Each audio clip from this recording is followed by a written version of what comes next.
ओम सर्व पितृदेवाय नमः। श्री शिवाय नमः। शुभम। अधिक मास की अमावस्या इस बार बहुत ही ज्यादा दुर्लभ है। इस बार सोमवती अमावस्या के रूप में हमें प्राप्त हो रही। तो आइए जानते अधिक मास अर्थात ज्येष्ठ अमावस्या की संपूर्ण जानकारी। संपूर्ण अमावस्या किस रूप में हमें प्राप्त हो रही, पूजा विधि, उपाय। पहली बार अगर सोमवती अमावस्या का व्रत करना चाहते हैं, करें या ना करें, कैसे, किस रूप में, क्या नियम है, आइए सब कुछ जानेंगे। जैसा कि शास्त्रों में देवी देवताओं के बराबर ही पितरों का स्थान है। अगर पितृ प्रसन्न है तो जीवन, सुख, संपदा, धन, वंश वृद्धि स्वतः ही हो जाती है। देवी देवताओं के पूजन के लिए हर दिन है, परंतु पितरों के पूजन के लिए अमावस्या तिथि सर्वश्रेष्ठ रूप से निर्धारित की गई है। ऐसे में सोमवती अमावस्या अर्थात सोमवार के दिन अमावस्या पड़ती है, तो ये साल में हमें कभी कभी ही प्राप्त होती है। इसका खूब अधिक लाभ उठाना चाहिए आप सभी को। आप सभी को सरल विधि से एक भी सदस्य कोई न कोई श्रेष्ठ कर्म कर लेते हैं पितरों के निमित्त, तो पितृ खूब आशीर्वाद देते हैं। और सोमवार का दिन महादेव का है, तो महादेव भी बहुत ज्यादा कृपा बरसाते हैं। इस बार जो सोमवती अमावस्या है वो हमें अद्भुत रूप में प्राप्त हो रही है, क्योंकि इस दिन पुरुषोत्तम महीने का अंतिम दिन भी होगा। इस दिन संक्रांति का सर्वश्रेष्ठ समय भी होगा और साथ ही साथ अमृत सर्वाद सिद्धियों का निर्माण हो रहा है। यह दिन सर्वश्रेष्ठ रूप में मिथुन संक्रांति का है। इस दिन इतने सारे दुर्लभ संयोग हो रहे हैं कि भाग्य प्रबल होना ही है। तो आप सबसे पहले जानिए अमावस्या कब है। अधिक महाकृष्ण पक्षी अमावस्या तिथि का आरंभ होगा 14 जून रविवार को दोपहर 12:20 से, और ये अगले दिन 15 जून सोमवार को 8:24 के आसपास समाप्त हो जाएगी। ऐसे में आप सभी लोग 15 जून यानी कि सोमवती अमावस्या प्राप्त हो रही है। हालांकि पितृकार अमावस्या इत्यादि के जो निमित्त, जैसे पितरों का तर्पण इत्यादि के लिए या पितरों के निमित्त कोई उपाय पूजन करना चाहते हैं तो कुतुब काल देखा जाता है। जैसे सुबह शाम देवी देवताओं के पूजन का समय होता है, दोपहर के समय पितरों के निमित्त तर्पण इत्यादि का कार्य देखा जाता है। तो 14 तारीख को आप सभी पितरों के निमित्त तो अमावस्या तिथि 12:20 से शुरू होगी। उस समय आप पूरा दिन रात्रि आप कर सकते हैं, कोई दिक्कत की बात नहीं है।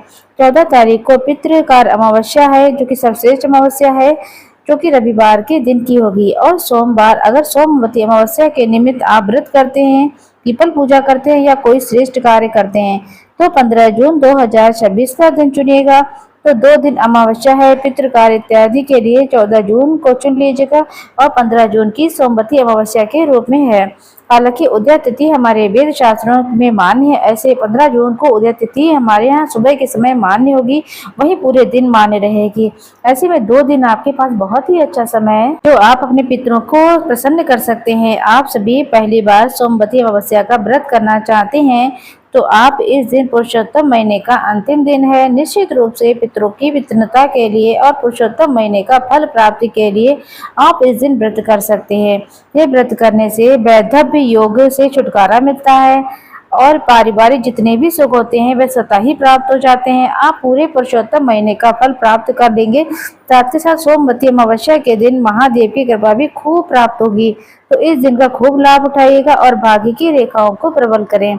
अब सोमवती अमावस्या ब्रह्म मुहूर्त स्नान ध्यान का जो समय रहेगा वह 4:04 से 4:44 के आसपास का समय, जो बहुत ही अच्छा समय है। हालांकि आप पूरा दिन पितरों के निमित्त जो भी पूजन कार्य है अमावस्या तिथि के रहते रहते 8:24 तक पीपल पूजा, दान पुण्य अगर कोई कर्म इत्यादि करते हैं तो बहुत ही सुफलों की प्राप्ति होती है।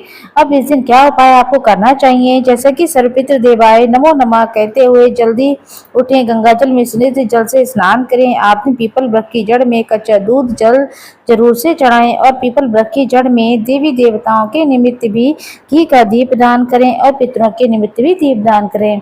इस दिन पीपल वृक्ष की 108 परिक्रमा यानी कि फेरी लगाई जाती है। 108 नहीं है, गर्मी का समय है, अगर क्षमता आपको शरीर जवाब दे देता है तो कम से कम 7-11 तो आप लगा ही लेगा। पीपल पेड़ के पास नहीं जा पाती हैं तो घर पर रहकर तुलसी पूजा करेंगे तब भी आपको फलदायी रहेगा। परिक्रमा करें तो आप पीपल देवता का ध्यान जरूर से करें। इस दिन आप 108 बाती का एक पीपल या फिर तुलसी के समक्ष दीपक प्रस्तुत करते हैं तो उसका अनंत गुना लाभ मिलता है। एक समय का भोजन पंडित ब्राह्मण को दान में दीजिएगा। लास्ट दिन है पुरुषोत्तम महीने का, जितना लाभ उठा सकते हैं उठाइए। अन्न दान कर सकते हैं, जल दान कर सकते हैं, करिए। वस्त्र दान करना चाहें तो वस्त्र दान करिए और पितरों के निमित्त लंबी बाती का दीपक घर के द्वार पर लगाएं, घर की रसोई में लगाएं, पीपल वृक्ष की जड़ में लगाएं। ऐसा करने से सर्व पितृ देवता प्रसन्न होते हैं। साथ के साथ कोई भी चीज इस्तेमाल करें उसमें काला तिल का प्रयोग जरूर से करें। एक जल के लोटे में कच्चा दूध, तुलसी का पत्ता और काला तिल डाल करके, थोड़ा सा जौ डालकर, गंगा जल डाल करके आप दक्षिण दिशा की ओर मुख करके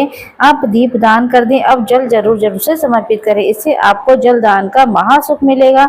अन्न दान करें, जैसे एक समय का भोजन पंडित ब्राह्मण को दान दें। अंतिम दिन है खीर पूरी भगवान के पितरों के लिए भोग बना करके पंडित ब्राह्मण को दान देते हैं। 33 मालपुए का दान करते हैं तो बहुत ही अच्छा है। आप चींटी, चिड़िया, स्वान, ब्राह्मण, देवता, पितरों के निमित्त किसी न किसी तरह से अन्नदान करें, आपको अनंत गुना लाभ मिलेगा। इस दिन पूरा दिन व्रत किया जाता है और व्रत में आप चाय, पानी, फलाहार ले सकते हैं। इसका अन्य विस्तृत वीडियो हम जल्द ही आपको देंगे। इस दिन श्री नारायण की विशेष पूजा आराधना करनी चाहिए। शिवलिंग पर काला तिल, गंगा जल, मिश्रित जल जरूर से चढ़ाएं। इस तरीके से छोटी सी जानकारी थी। वीडियो उपयोगी लगी हो तो कमेंट बॉक्स में श्री शिवाय नमः शुभम हर हर महादेव जरूर लिखें।